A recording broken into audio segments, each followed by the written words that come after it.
Boa tarde, me chamo Igor Rabelo, sou orientando do professor Dr. Gerardo Piso e hoje eu vou falar sobre o meu trabalho, cujo tema é Estudo e simulação de um controlador PID aplicado em um sistema de suspensão magnética de uma viga. O trabalho está dividido em número 1, objetivos, número 2, sistema de levitação magnética, número 3, construção do eletroímã, número 4, sensor de posição, número 5, modelagem do maglev da viga, número 6, fundamento de controle, número 7, cálculos e simulações, número 8, conclusão. Os objetivos do trabalho são apresentar levantamento teórico do maglev, apresentar o sistema maglev da viga, apresentar o sensor de posição, apresentar o controlador PID, apresentar os resultados dos cálculos numéricos e simulações realizados pelo MATLAB Simulink. Sistema de levitação magnética. O sistema de levitação magnética pode ser dividido em três tipos. Primeiro, a levitação eletrodinâmica, representada pela primeira figura. O segundo é a levitação por supercondutor, representado pela segunda figura. E o terceiro é a levitação eletrodinâmica, representada pela terceira figura. E a levitação eletrodinâmica é o objeto de estudo deste trabalho. Aqui nessa figura tem um eletroímã, ao qual, por meio de um fluxo de corrente, gera um campo magnético que pode atrair ou repelir um material ferromagnético. Esse fenômeno da levitação magnética é um fenômeno não linear e instável, e por isso é preciso linearizá-lo e estabilizá-lo ao redor de um ponto de equilíbrio e utilizando uma técnica de controle e também um método matemático. Aplicações do maglev. Por meio de alguns estudos, eu pude encontrar algumas aplicações, entre elas está o maglev Transrapid, que é uma aplicação que eles fizeram em um trem na Alemanha, e esse trem ele funciona pela levitação magnética por supercondutor. É um dos meios de transportes mais rápido do mundo, porque devido à levitação magnética não há atrito entre os trilhos e o vagão do trem, e isso faz com que o sistema em modo dinâmico possa ter uma velocidade muito alta. Com essas aplicações, principalmente no meio de transporte, várias universidades realizaram diversas pesquisas. Entre elas está a Universidade do Rio de Janeiro, que criou o maglev Cobra, que é um trem que se movimenta de forma ondulatória, parecendo uma cobra. E esse projeto tiveram 4 fases e na última fase eles implementaram de forma real esse sistema, utilizando um caminho de 5 quilômetros e fizeram diversos testes com esse meio de transporte dentro mesmo da universidade. O laboratório que realizou esses experimentos se chama LASUP, que significa Laboratório de Aplicações de Supercondutor. Outra aplicação que ainda está em teste é o maglev implante ventricular. Esse implante ventricular ele é uma bomba eletromecânica que funciona por meio da levitação magnética, e ele tem o objetivo de bombear o sangue caso a pessoa tiver alguma doença que comprometa o coração. Caso esses experimentos e esse projeto sejam um sucesso, poderá revolucionar a parte da medicina que trabalha com o coração. Construção do eletroímã. O sistema do maglev ele é composto por um eletroímã, por uma viga e por um sensor. Foram realizadas modelagens acerca do sistema. Entre essas modelagens foi feita a construção do eletroímã, no qual eu preciso calcular a magnitude da força magnética do eletroímã, a força máxima do eletroímã, que é igual à magnitude da força magnética ao quadrado, vezes a área da superfície dividido por 2 vezes a permeabilidade do ar. Também foi encontrado o peso da viga, porque o eletroímã precisa ter uma magnitude de força maior do que a magnitude do peso da viga, para que a viga não, por meio do seu peso, né, caia sobre o eletroímã. Foi calculado também a corrente que passa pela bobina, utilizando a relação da força magnetomotriz dividido pelo número de voltas, e também calculado a indutância da viga, ou a indutância do eletroímã, que é o número de voltas vezes o fluxo magnético dividido pela corrente. Também foi preciso calcular a resistência da bobina, porque será utilizado nos cálculos à frente, e essa resistência é possível calcular de acordo com a tabela AWG, que é a tabela da espessura do fio do eletroímã. Sensor de posição. O sensor de posição ele foi utilizado acima do eletroímã para poder calcular a posição angular, e foi preciso obter o ganho para realizar a realimentação do sistema. O sensor de posição que captura a posição da viga e manda um feedback para que o sistema seja controlado.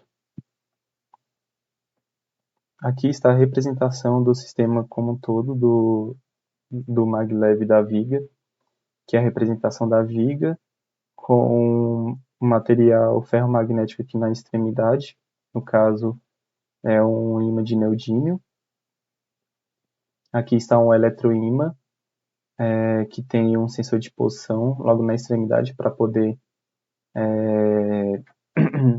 realizar as medições da posição da viga, que é o centro de massa, e a distância do centro da viga ao centro do material ferromagnético. E a posição angular, que é o ângulo que a viga forma entre a sua base.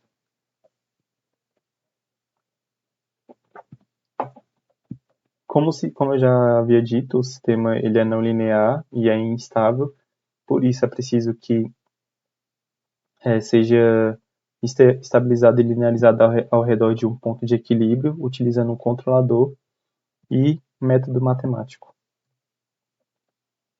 Modelagem do maglev da viga. A função de transferência da viga e suas constantes. Aqui é a função de transferência encontrada depois do cálculo matemático, da modelagem do sistema e as suas constantes.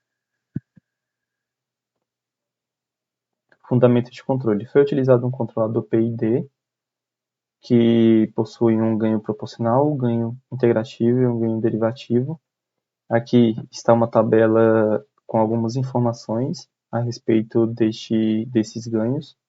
O ganho proporcional ele corrige de forma proporcional ao erro, e a correção a ser aplicada ao processo deve crescer na proporção que cresce o erro entre o valor real e o desejado. O ganho integrativo ele pode corrigir de forma proporcional o produto erro versus tempo. Erros pequenos, mas que existem há muito tempo, requerem correção mais intensa. E o ganho derivativo ele pode corrigir de forma proporcional à variação do erro, sendo que, se o erro está variando muito rápido, essa taxa de variação deve ser reduzida para evitar oscilações. Aqui está a forma do sistema como um todo, em malha fechada. Esse módulo representa o controlador, que tem um ganho proporcional, um ganho integrativo e um ganho derivativo. Aqui é a planta do sistema, que é representada por esta fórmula aqui, a função de transferência da planta. E como esse sistema é realimentado, aqui está o sensor, que logo nos cálculos numéricos será apresentado o valor do ganho do sensor, que é utilizado aqui na realimentação. Então, esse sistema realimentado tem a seguinte forma. Tem essa seguinte forma aqui. Ao realizar a simulação do controlador PID convoluído com a planta do sistema e realizado uma realimentação do sistema, o gráfico a ser encontrado tem mais ou menos esse formato. O tempo de subida ele representa o tempo de resposta que o sistema leva para ir de 10% a 90% do valor estacionário ou valor final. O tempo de acomodação é o tempo que o processo como todo do sistema leva aproximadamente 5% para chegar ao valor final. O overshoot é a resposta do sistema quando ultrapassa o set point até o valor final, e o atraso é o valor em que o sistema reage, o valor em que o sistema demora a reagir. Se esse valor de atraso for muito alto, o sistema ele poderá ter alguma dificuldade ao realizar a implementação do controle. Efeito dos ganhos devido às alterações dos parâmetros em um sistema em malha fechada. Aqui estão os parâmetros tempo de subida, overshoot, tempo de acomodação e o erro em estado estacionário. Para que esses parâmetros se adequem de forma com que o sistema se estabilize de forma rápida e tenha um resultado adequado, é preciso fazer a alteração desses ganhos aqui, desses parâmetros, que são ganho proporcional, ganho integrativo e ganho derivativo. Para isso, utiliza-se o método de Ziegler-Nichols como ponto de partida, e caso o sistema ainda não esteja apresentando os parâmetros adequados, pode ser realizado o método por tentativa e erro. Esse método ele é muito utilizado na indústria por engenheiros. Aqui está a tabela do segundo método de Ziegler-Nichols, que foi utilizado neste trabalho, o método de Ziegler-Nichols em malha fechada. Foi utilizado aqui para o controlador PID essas seguintes equações, que é 0,6 vezes o ganho crítico, 0,5 aqui para encontrar o ganho KP, o tempo TI 0,5 vezes o período crítico, e o tempo TD é 0,125 vezes o período crítico. Logo após encontrado esses valores, foram utilizados nessas seguintes equações para que fosse encontrado os ganhos P e D. Cálculos e simulações. O primeiro passo foi realizar o cálculo do ganho do sensor, que foi o cálculo do sensor Hall foi igual a 23,58 V sobre M. Esses valores aqui de tensão e posição, eles foram valores aproximados a valores encontrados em bibliografias. Como este trabalho é um trabalho de simulação, não foi possível encontrar os valores reais, por isso foi preciso realizar a plotagem desse gráfico com valores próximos aos encontrados em bibliografias. Cálculos da constante de proporcionalidade de força eletromagnética CE. O cálculo realizado para encontrar a constante de proporcionalidade foi utilizado o seguinte polinômio de terceiro grau, e encontrou-se o valor de 3 vezes 10 elevado a menos 7 newtons por rádio ao quadrado dividido por ampere ao quadrado. Esse formato de onda é um formato do polinômio de terceiro grau.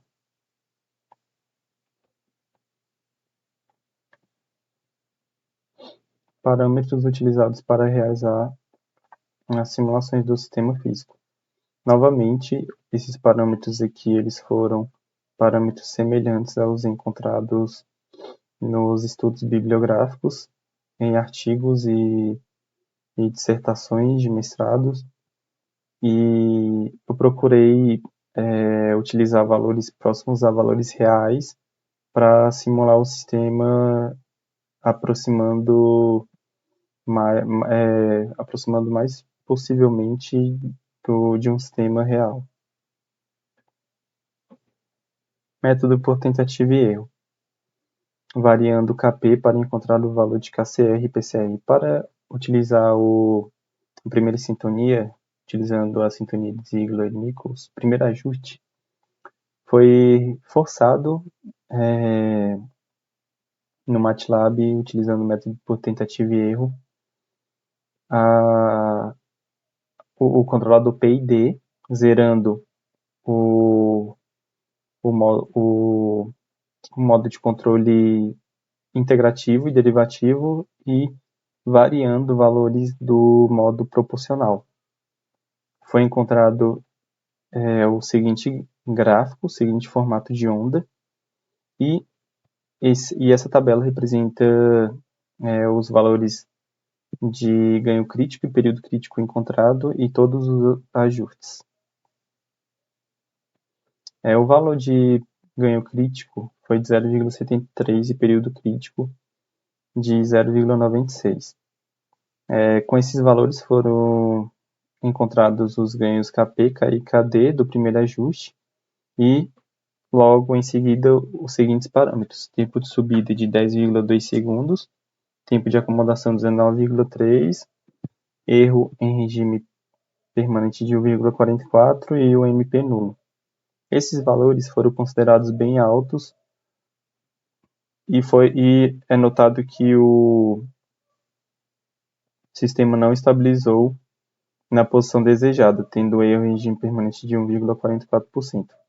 Os demais ajustes, eles tornaram o sistema bem mais rápido, principalmente o terceiro ajuste, e o erro em regime permanente se tornaram nulos, principalmente aqui no terceiro, que o overshoot foi de 10,6, foi um bom valor para o overshoot.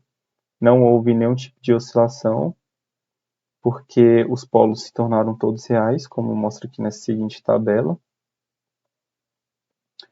E os polos estão bem mais à esquerda do eixo imaginário do que nos outros ajustes. Por isso, o terceiro ajuste foi o melhor, considerado o melhor. Como eu havia falado, o primeiro ajuste ele não alcançou a estabilidade para a posição desejada e também o sistema ficou bastante oscilatório. Caso esse